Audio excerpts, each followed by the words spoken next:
కొట్టటమనే సాంప్రదాయాన్ని మీరు కూటమి ప్రభుత్వం తీసుకువచ్చింది.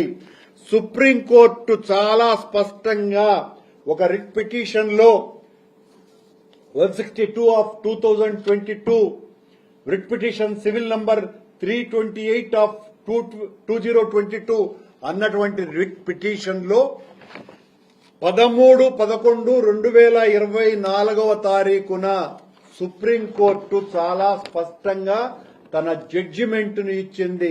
ప్రైవేటు స్థలాలను ఆక్రమించి ఉంటే, అనుమతులు లేకుండా ఉంటే ఆ కట్టడాలు పడగొట్టేందుకు అనుసరించవలసినటువంటి మార్గదర్శకాలు అని ఆ నోటీసులు ఏవి కూడా ఆ మార్గదర్శకాలని ఈ రోజున అధికారులు పాటించలేదు. ఈ తెలుగుదేశం పార్టీ కూటమికి బానిసలుగా మారిపోయినటువంటి అధికారులు 45 రోజుల ముందు షోకాజ్ నోటీసు ఇచ్చి వ్రాతపూర్వకంగా ఆ పర్టికులర్ వ్యక్తి అనుమతి తీసుకోవాలి, అది పాటించనే లేదు. సదరు నోటీసు ఇచ్చినట్టుగా ఈమెయిల్ ద్వారా కలెక్టర్కు కూడా పంపాలి, కలెక్టర్కు పంపనే లేదు. సదరు నోటీసులో అనుమతి లేని కట్టడం వివరాలు పొందుపరచాలి, సంబంధిత పత్రాలు కూడా జతపరచాలి, అది జరగలేదు. సదరు జడ్జిమెంట్ ప్రకారం అంటే 13/11/2024 నుండి 3 నెలల లోపల నోటీసు వివరాలన్నీ కూడా మొత్తం కార్పొరేషన్లు, మున్సిపాలిటీలు అన్ని కూడా భద్రపరచాలి. ఇదేది వ్యక్తిగతంగా అందజేసే విషయం కాదు.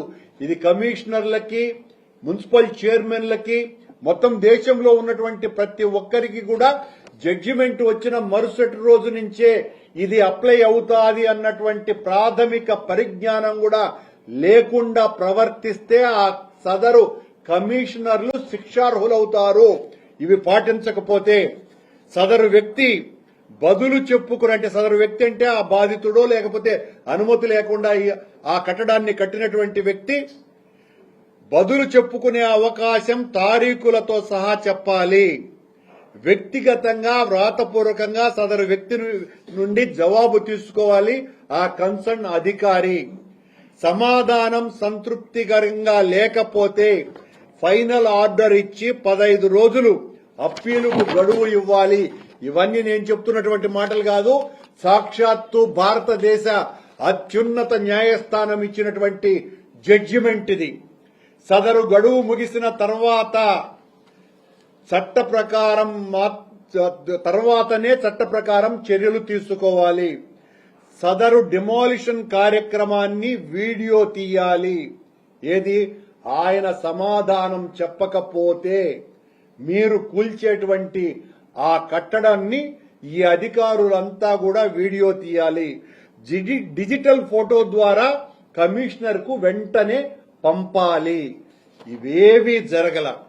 అది కూడా ఈరోజు అత్యంత ప్రాముఖ్యత కలిగినటువంటి తిరుపతి కార్పొరేషన్ లో మేయర్ అబ్జెక్ట్ చేస్తూ ఉండగా ప్రథమ మహిళ అయినటువంటి కార్పొరేషన్ కు, తిరుపతి నగరానికి ప్రథమ మహిళ అయినటువంటి కార్పొరేషన్ మేయర్ అబ్జెక్ట్ చేస్తూ ఉంటే ఆవిడను లెక్క చేయకుండా ఈ కట్టడాల మీద రౌడీలు, గూండాలు పడినట్టుగా అధికారులు పడితే ఇక ప్రజాస్వామ్యం బ్రతుకుతుందా? ఈ రోజున మేము స్పష్టంగా చెప్తున్నాం, ఈ అంశం మీద మేయర్ గారు సుప్రీంకోర్టుకు వెళ్లటం జరుగుతుంది. ఈ కన్సర్న్ ఆఫీసర్లు కమిషనర్ తో సహా సస్పెండ్ కావటం 100% జరిగిపోతుంది. ఎందువలంటే సుప్రీంకోర్టు జడ్జిమెంట్ అలాంటిది. ఈ జడ్జిమెంట్ కు ఎదురు లేదు. ఈ జడ్జిమెంట్ సర్వోన్నత న్యాయస్థానం ఇచ్చినటువంటిది. దాన్ని అసలు బుట్టదాఖలు చేసి కోల్చటం ఏంటండి? ఆశ్చర్యంగా ఉంది. అది కూడా తిరుపతి నగరంలో నారాయణకు సంబంధించిన కట్టడాలున్నాయి. ఇక్కడ తెలుగుదేశం పార్టీ వాళ్ళు, జనసేనకు సంబంధించిన వాళ్ళు, బీజేపీకి సంబంధించిన వాళ్ళు కూడా కట్టినటువంటి అక్రమ కట్టడాలున్నాయి. వాట్ల జైలుకి ఏమాత్రం కూడా పోకుండా కేవలం వైఎస్ఆర్ కాంగ్రెస్ పార్టీ అభ్యర్థిగా నిలబడినటువంటి డిప్యూటీ మేయర్ అభ్యర్థి యొక్క కట్టడాల మీద మాత్రమే ఈ రోజున బరి తెగించి సుప్రీంకోర్టు మార్గదర్శకాలను కూడా పాటించకుండా ఆ కట్టడాలని కూల్చివేసే ప్రయత్నం చేసి ఆ కుటుంబ సభ్యులందరినీ కూడా భయపెట్టి ఆ వ్యక్తిని లొంగ తీసుకొని ఈ రోజున ఇంత దారుణానికి చంద్రబాబు గారి కూటమి ప్రభుత్వం బరి తెగించింది అంటే మొత్తం సభ్య సమాజం అంతా కూడా దీన్ని చేత్కరించుకుంటోంది. నేను ప్రజలనందరినీ కూడా విజ్ఞప్తి చేస్తున్నా, ఈ పవిత్ర నగరంలో ఎంత దుర్మార్గాలు జరుగుతున్నాయి. సాక్షాత్తు సుప్రీంకోర్టు యొక్క జడ్జిమెంట్ ని పాటించినటువంటి స్థితిలో అధికారులు ఉన్నారు అంటే సాక్షాత్తు ప్రథమ మహిళ అయినటువంటి మేయర్ కమిషనర్ కంటే కూడా ఉన్నత స్థానంలో ఉంటుంది కార్పొరేషన్ కి సంబంధించిన వరకు పవర్స్ రీత్యా చూసినా కూడా. కానీ ఆ మేయర్ సమక్షంలోనే ఈ రకమైనటువంటి దారుణాలకు ఒడిగట్టి మా అభ్యర్థిని చిదిమేసినారు.